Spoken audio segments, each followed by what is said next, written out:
बिस्मिल्लाहिर्रहमानिर्रहीम। अस्सलाम वालेकुम एवरीवन। उम्मीद करते हैं आप खैर खैरियत से हो। तो इस कोर्स में यानी कि ऑब्जेक्ट ओरिएंटेड प्रोग्रामिंग में हम प्रोग्रामिंग को बेसिकली एग्जाम्पल के ज़रिए समझेंगे। तो आज की लेक्चर में हम देखेंगे कि ऑब्जेक्ट ओरिएंटेड प्रोग्रामिंग जैसे हम लोग कहते हैं, जनाब लूप कहते हैं, या कुछ स्टूडेंट होता है loops कहते हैं, किस तरह से होते हैं जनाब ऑब्जेक्ट ओरिएंटेड प्रोग्रामिंग।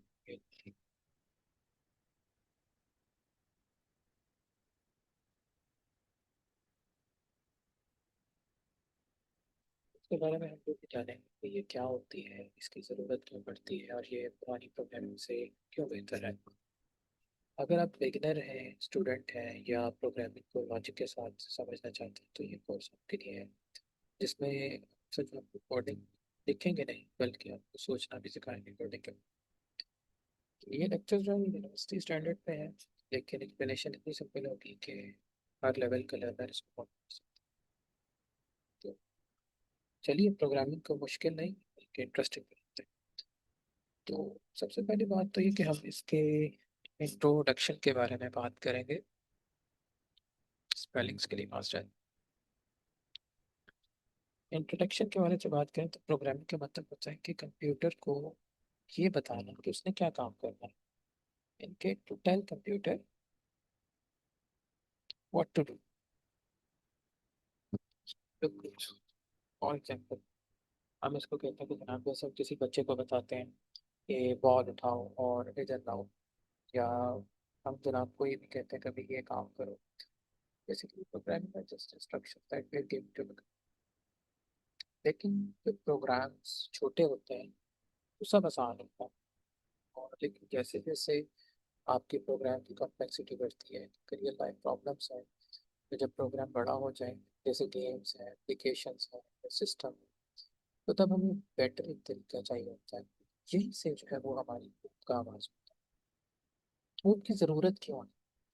सोचें कि आपके पास, मतलब इमेजिन करें, इमेजिन कि आपके पास, अगर हमारे पास 100 टॉयज, और ये 100 टॉयज और सब टॉयज इधर उधर फेंके हुए हैं, और सब टॉयज इधर उधर फेंक दिए जाते हैं, और ढूंढना भी मुश्किल है। क्या मुश्किल है? जाहिर सी बात है कि प्रॉब्लम है बहुत बड़ी। कुछ टूट जाते हैं, तो कुछ जो है वो बिखर जाते हैं, कुछ नहीं मिलते हैं। लेकिन लेकिन अगर मैं कहता हूँ कि जनाब कार्स हैं, उनको प्लग बॉक्स में रखें, जो आपकी डॉल्स हैं वो अलग बॉक्स में हों, और जो बॉल्स हैं वो भी अलग बॉक्स में, तो इससे क्या होगा कि सब चीज़ें सेफ हैं और ऑर्गेनाइज्ड वे में आ जाएंगी। अब इसका फ़ायदा क्या होगा? जब एक चीज़ ऑर्गेनाइज्ड और सब यानी कि सेफ चीज़ें होंगी, तो जाहिर सी बात है आपको डांट देनी पड़ेगी, और जनाब आप लोग जो है वो कोई चीज़ को अगर ढूंढना चाहते हैं बाद में, तो आप उसे जो है वो इजीली ढूंढ भी सकें। यही बेसिकली आपकी वो कोड को ऑब्जेक्ट्स के बॉक्सेस में अरेंज करना। तो अब जनाब हम बात कर लेते हैं हमारी structured programming versus object oriented programming.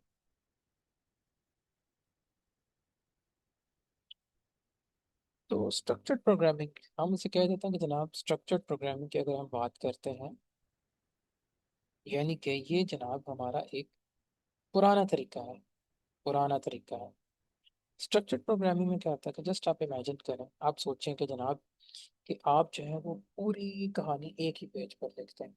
मसलन जनाब आपने कहा कि जनाब ये चीज़ ऐसे है, चीज़ वैसे है, वो तमाम चीज़ें ऐसे, यानी कि समझे कि जनाब करेक्टर्स भी हैं उस कहानी के, उस कहानी के सीन्स हैं, उस कहानी के डायलॉग्स हैं, या जो भी चीज़ उस कहानी में आ जाती है, तो उस सब का सब आपने एक जगह पे लिख दिया है। तो आप सोचो कैसे खिचड़ी पकेगी? बिल्कुल भी नहीं अच्छा लगेगी। यानी कि सब कोड एक जगह है, अगर आप उसके अंदर कुछ चेंज करना है तो जनाब आपको चेंज करना मुश्किल है, एरर आएगा तो पूरा प्रोग्राम डिस्टर्ब हो जाएगा। या जनाब एक बुरा प्रोग्रामर है, वो जनाब किसी कंपनी में बैठा हुआ है और वो वैसे ही स्ट्रक्चर प्रोग्राम यूज़ करके एक ही जगह को रिपोर्ट करके चला जाता है। और उसके बाद जनाब कोई दूसरा प्रोग्रामर जो आता है उसकी जगह पे अब उसको जनाब कोड समझने में पूरा साल लग जाएगा, तो जाहिर सी बात है वो फिर आपको दुआएं देगा, वो भी बे लगा के। तो ये हमारे पास थी स्ट्रक्चर्ड प्रोग्राम।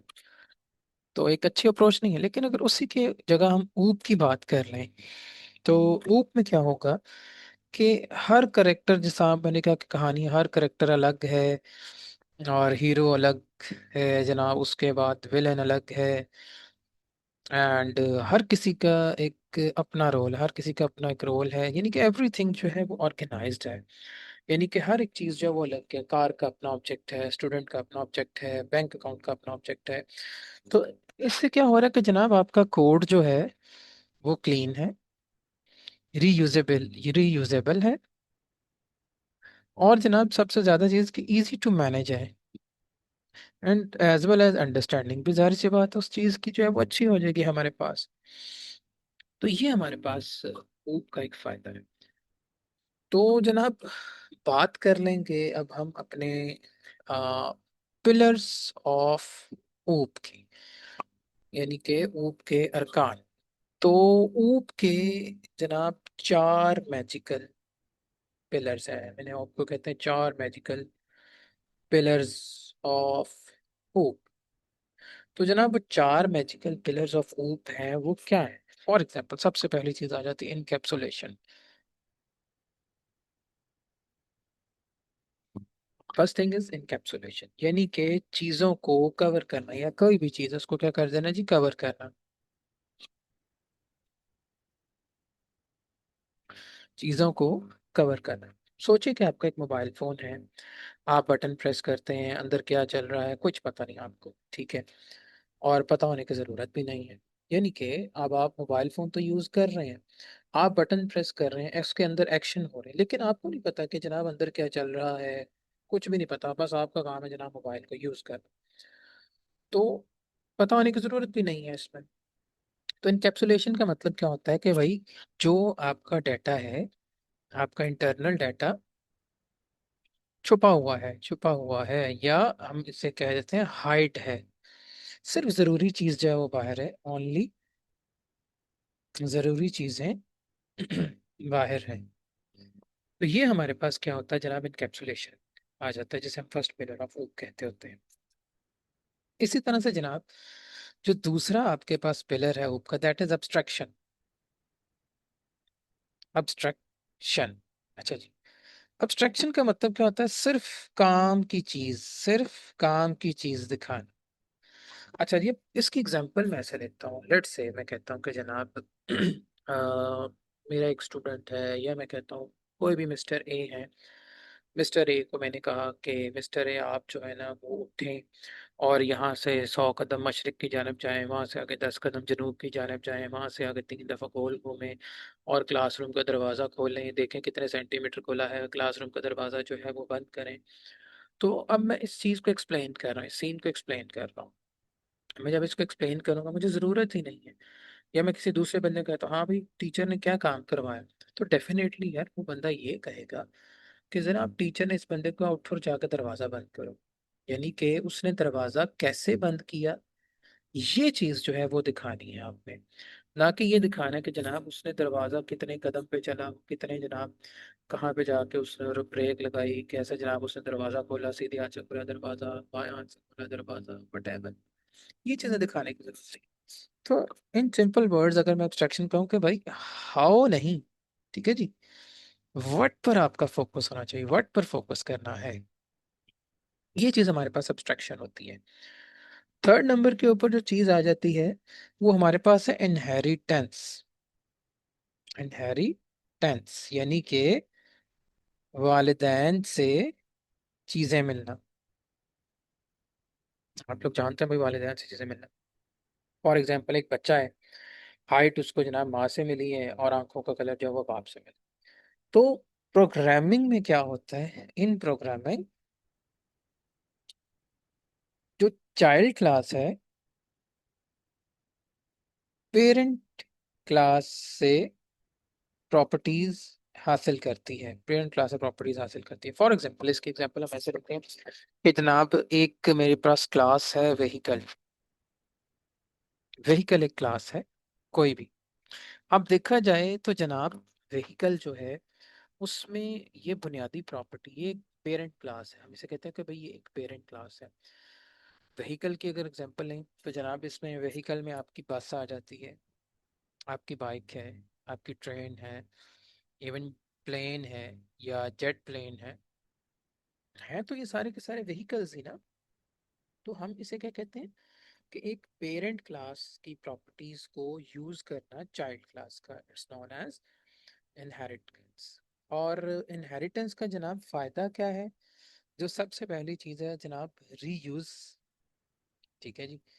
और एज यू नो हम पाकिस्तानी हैं और हम चाहते हैं कि जनाब कम मेहनत करें, तो इनहेरिटेंस का जो सबसे बड़ा फ़ायदा है वो जनाब क्या है? कम मेहनत करना और स्मार्ट कोडिंग। यानी कि हम लोग कम मेहनत के साथ स्मार्ट कोडिंग भी कर लेते हैं इसका। इसी तरह से जनाब फिर हमारे पास जो पॉलीमॉर्फिज्म आ जाती है, fourth pillar is polymorphism. Polymorphism जो है एक ग्रीक है या आई थिंक लैटिन का वर्ड है, मुझे याद नहीं एग्जैक्टली exactly। तो पॉलीमॉर्फिज्म जो एक ग्रीक है, लैटिन वर्ड है, जिसका मतलब है वन एक्शन मैनी फॉर्म्स। ये इसकी डेफिनेशन है, जबकि पॉलीमॉर्फिज्म के वर्ड का मतलब है मैनी फॉर्म्स। यानी कि एक एक्शन मैनी फॉर्म्स, या एक चीज अलग अलग फॉर्म। हम इसे कह देते हैं भाई एक चीज है और अलग अलग उसकी फॉर्म्स हैं। फॉर एग्जांपल जनाब मैं कहता हूँ कि एक नमूना है हमारे पास, हम इसको आप एक नमूना बना लेते हैं और हम कहते हैं कि जनाब ये एक ह्यूमन है। सॉरी जी मेरी ड्राइंग ज़रा गंदी है थोड़ी सी, बट चलें, गुजारे लायक है। ये एक ह्यूमन है जनाब। ठीक है। अब ये ह्यूमन जो है ये जनाब एक पेरेंट भी है, हम लिख लेते हैं। अच्छा जी, अब मैं कहता हूँ कि जनाब ये जो ह्यूमन है ना, ये ह्यूमन मतलब ये क्लास है ह्यूमन की। अच्छा, अब ये ह्यूमन जो है ये अगर घर पे है तो ये पेरेंट भी हो सकता है। ठीक है जी। ये अगर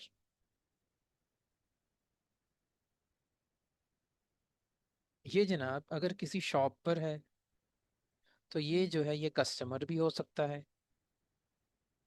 ये जनाब अगर किसी स्कूल में है या मतलब किसी भी जगह के ऊपर है, मैं कहता हूँ स्कूल में है, मे बी ये वहाँ पे टीचर हो। देखें अब ये बंदा एक ही है भाई, ठीक है, ये बंदा एक ही है, लेकिन इसके रोल्स क्या हो रहे हैं? चेंज हो रहे हैं। इसके रोल्स क्या हो रहे हैं? चेंज हो रहे हैं। फॉर एग्जाम्पल एक और एग्जाम्पल ले लेते हैं, जैसे जनाब एक वर्ड है साउंड। साउंड का मतलब है जनाब आवाज़। तो इसका क्या कह सकते हैं कि फॉर एग्जाम्पल जनाब डॉग है, तो डॉग का साउंड आपको पता क्या करता है? वो बाप करता है। कैट है तो कैट क्या करती है जी? म्याऊं करती है। और कोई गाय है तो वो जनाब आपको भी पता है कि वो मुँह करते हैं। जबकि फंक्शन क्या है जनाब? एक ही सिंपल सा फंक्शन है, साउंड। तो पॉलीमॉर्फिज्म बेसिकली टेक्निकल है बट इस बहुत फायदेमंद है। यानी कि नाम सेम काम अलग। ठीक है जी, पॉलीमॉर्फिज्म में आपने ये चीज़ याद रखनी है कि नाम सेम काम अलग। और प्रोग्रामिंग के अंदर जनाब, प्रोग्रामिंग के अगर पर्सपेक्टिव से हम बात करें तो पॉलीमॉर्फिज्म का मतलब है जनाब same function different behaviours, different behaviours. यानी कि इन सिंपल वर्ड्स जनाब वन एक्शन मैनी फॉर्म्स। तो ये जनाब हमारे पास था। तो आइए कंक्लूड करते हैं इस आज के लेक्चर को। उम्मीद करता हूँ कि आपको समझ आई होगी। तो इस लेक्चर में बेसिकली हमने समझा कि ऊप क्या है, क्या ज़रूरत है, और कैसे ये प्रोग्रामिंग को सिंपल और पावरफुल बनाती है। तो नेक्स्ट लेक्चर में मिलते हैं इंशाल्लाह ताला। आई होप कि आप लोगों को ये चीज़ समझ आई हो। Thank you so much.